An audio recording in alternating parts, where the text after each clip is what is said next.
भारत आणि पाकिस्तान या दोनही देशात अजूनही तणाव परिस्थिती असल्यामुळे सुरक्षिततेच्या दृष्टीने नवी मुंबई पोलिसांनी खबरदारी घेतलेली आहे। नवी मुंबई पनवेल उरण शहरात पुढील काही दिवस ड्रोन उडवण्यास बंदी घालण्यात आली आहे।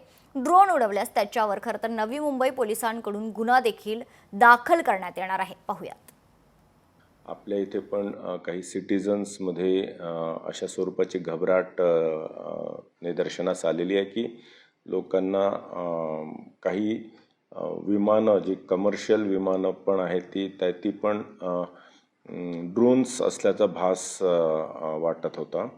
तर ह्या पार्श्वभूमीवर आपण नवी मुंबई पोलीस आयुक्तालयाच्या संपूर्ण परिसरामध्ये येत्या 15 दिवस सुरुवातीला ड्रोन्स किंवा UAVsवर संपूर्ण बंदी घातलेली आहे। परिस्थिती बघून ती एक्सटेंड करायचं की नाही ठरवण्यात येईल। लोकशाही मराठी ऐका, पहा, जागरूक रहा।